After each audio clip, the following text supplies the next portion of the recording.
ओम शांति। आज के इस प्रस्तुति में आप सभी का ब्रह्मावत्सों का हार्दिक स्वागत है। अक्टूबर मास की अव्यक्त मुरलियों में बाबा ने हमें समय के बहुत सारे इशारे दिए हैं। हम सभी संगम युगी ब्राह्मण सतयुग में उच्च पद पाने के लिए पुरुषार्थ की रेस में दौड़ रहे हैं और उसी के लिए बाबा ने हमें बहुत सारी पुरुषार्थ की युक्तियाँ बताई हैं। तो बाबा की मुरलियों में से और अक्टूबर मास के भोग के संदेश के अनुसार आज हम उनकी चर्चा करेंगे, ताकि आप सभी भी बहुत जल्दी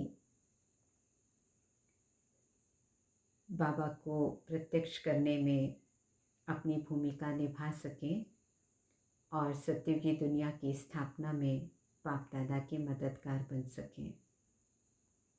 जिसमें सबसे पहली बात बाबा ने हमें कही कि संगम युग पर शिव बाबा ने हमें बहुत सारी प्राप्तियां कराई हैं, लेकिन उन प्राप्तियों का जो प्रारब्ध है उसका अनुभव भी हमें अभी करना है।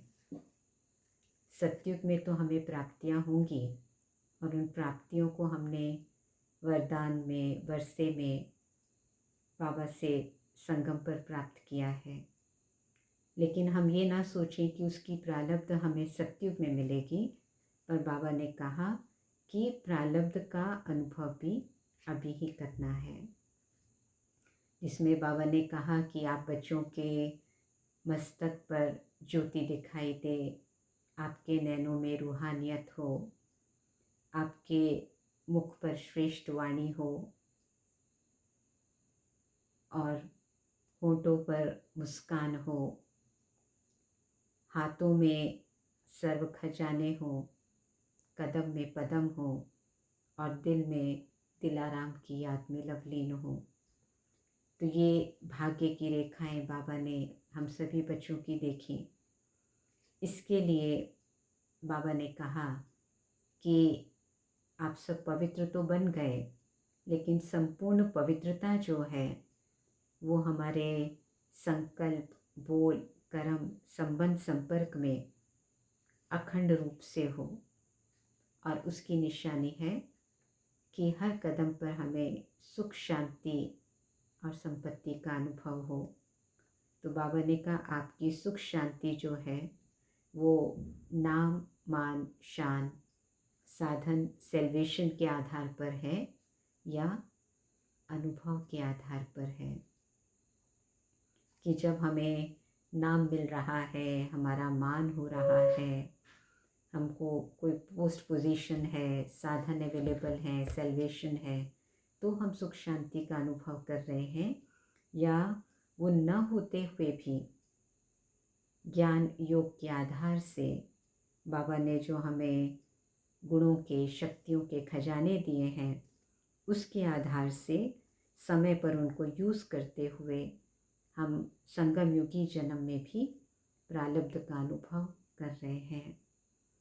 तो ये बाबा ने हमें चेक करने के लिए कहा, क्योंकि बाबा ने कहा कि एक जन्म अभी यदि आप अधीन बनेंगे तो अनेक जन्म अधिकारी कैसे बनेंगे। अपने संकल्प, अपने बोल, अपने कर्म, संबंध, संपर्क में बाबा ने कहा अगर अभी आप संस्कारों के अधीन हो जाएंगे तो अनेक जन्म के अधिकारी कैसे बनेंगे, ये हमें चेक करना है। और उसी में साथ में बाबा ने कहा कि कोई करे या ना करे, लेकिन मैं बाप दादा के समान करूं। तीव्र पुरुषार्थी का अर्थ ही है मास्टर दाता। वो करे तो मैं करूं नहीं, लेवता नहीं, लेकिन दाता, मुझे करके दिखाना है। और फिर अगली बात बाबा ने कही कि आप शांति के सागर के बच्चे हो, तो अशांति को भी शांति के वायुमंडल में परिवर्तन करना आपका कर्तव्य है। परिवर्तक कभी परवश नहीं हो सकता, क्योंकि हम शांति के सागर के बच्चे हैं। हमें अशांति के वायुमंडल को भी शांति में परिवर्तन करना है। हम परवश नहीं हो सकते क्योंकि हम परिवर्तक हैं। और उसके आगे फिर बाबा ने कहा दूसरी बात। पहली बात थी कि जो बाबा ने हमें अविनाशी भाग्य दिया है, उस प्राप्ति का अनुभव, सुख शांति का अनुभव हमें केवल सत्युगी जीवन में नहीं, लेकिन संगम पर भी, कदम कदम पर, हर श्वास में, हर संकल्प में उस सुख शांति का अनुभव करना है, चाहे सेल्वेशन साधन हो या ना हो। तो ये बाबा ने चेकिंग करने के लिए कहा। दूसरी बात बाबा ने कही कि आपको 3 खाते अपने जमा करने हैं। एक अपने पुरुषार्थ के आधार पर जमा का था, दूसरा संतुष्ट रहकर, संतुष्ट करके दुआओं का पुण्य का खाता जमा करना, और तीसरा सेवा द्वारा निस्वार्थ और निर्माण भाव से दिल से सेवा करके जमा का खाता प्राप्त करना, जिस सेवा में मैं और मेरापन ना हो।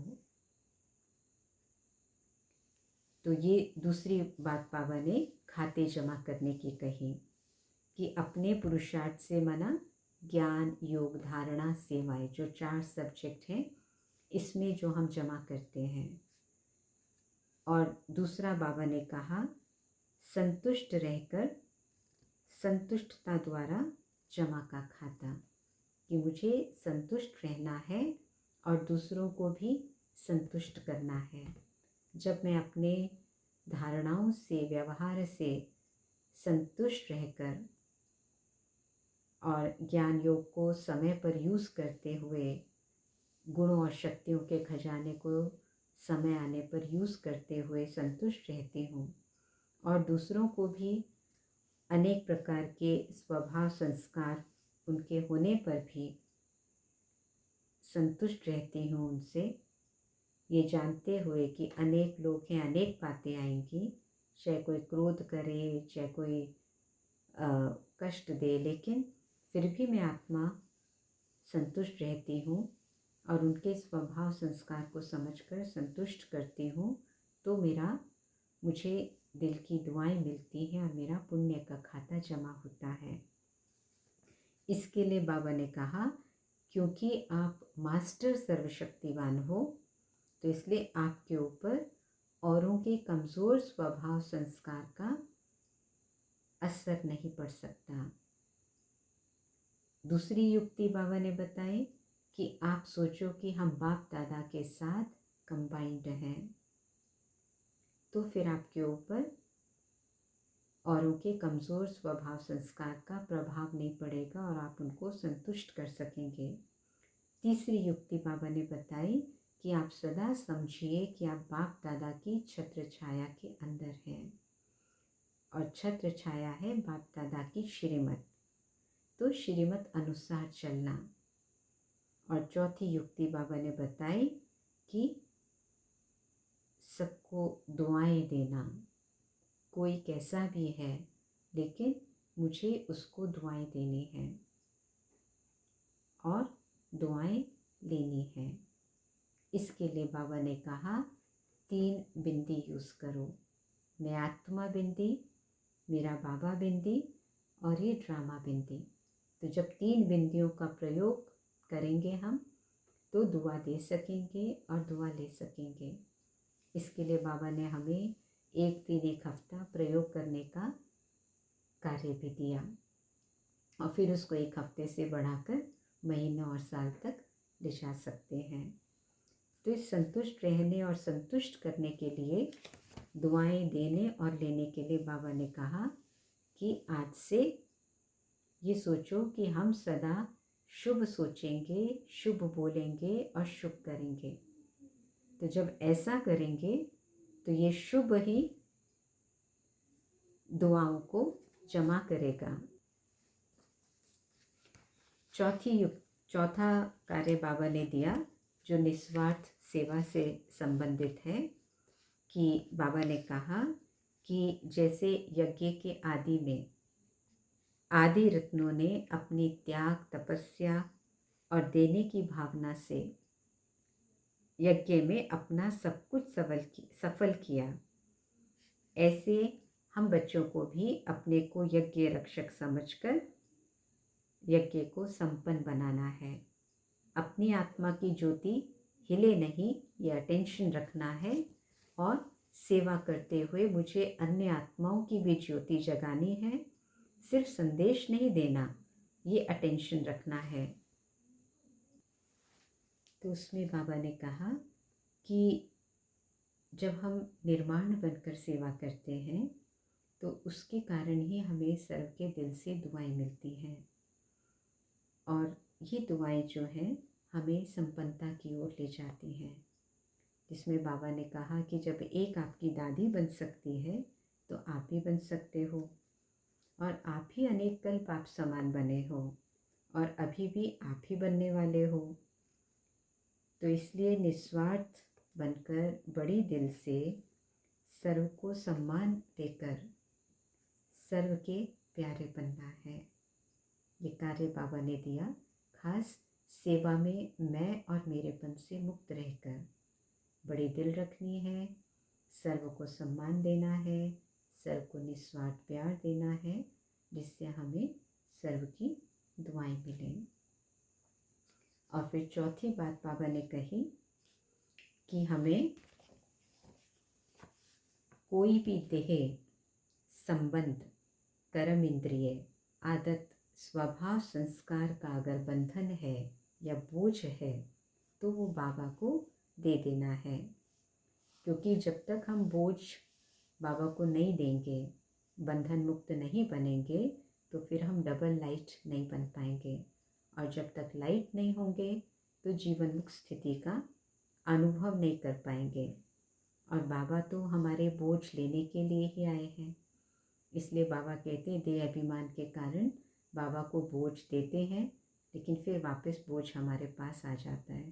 तो ये बोझ ही बंधन बनते हैं, चाहे वो अपनी देह से संबंधित हो, संबंधों का हो, पदार्थों का हो, कर्म इंद्रिय के वश होना हो, कोई आदत हो हमारी, कोई स्वभाव, कोई संस्कार जो हमसे नहीं बदल पा रहे, ये सब बंधन और बोझ बन जाते हैं।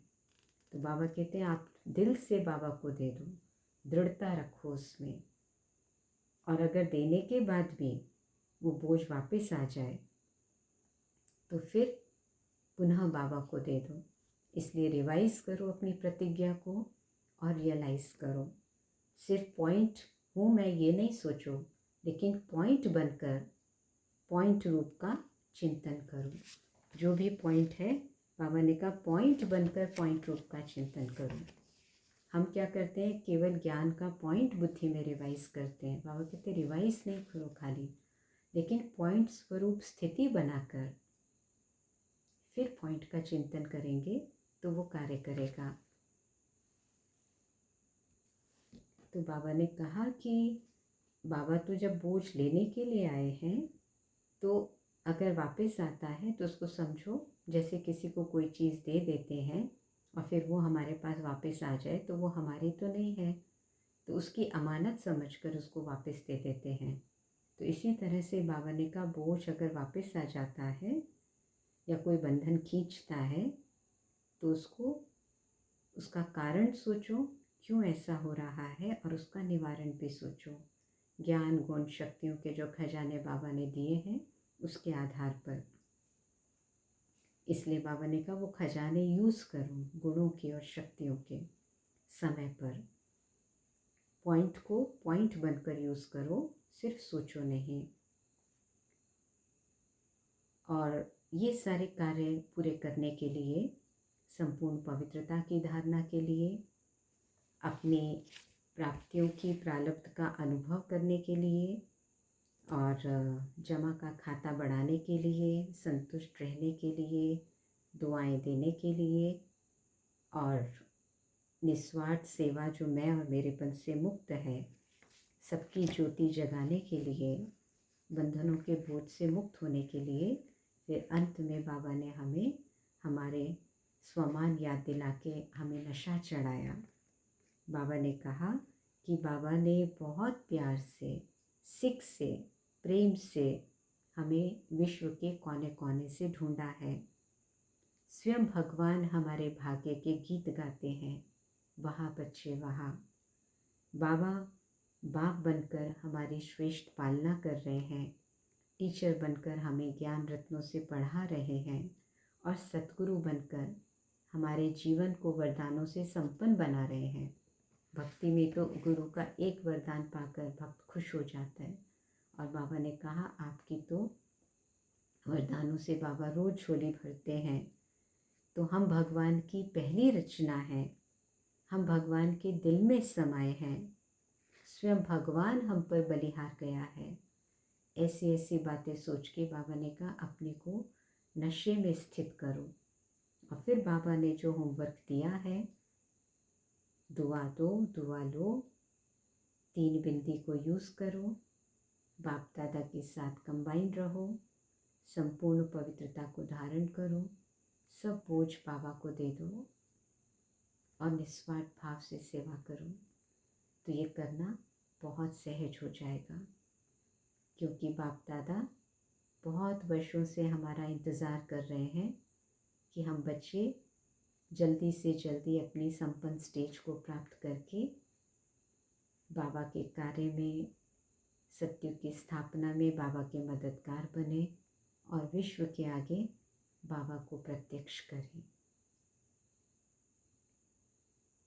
आशा है आपको ये रिवीजन पसंद आया होगा और आपके लिए लाभकारी होगा। और आप वीडियो के नीचे भी आप डिटेल्स में देख सकते हैं, तो लिखत में भी मैं डाल दूँगी ताकि आप इसको पुनः रिवाइज कर सकें। बहुत सारी शुभकामनाओं के साथ पुनः ओम शांति।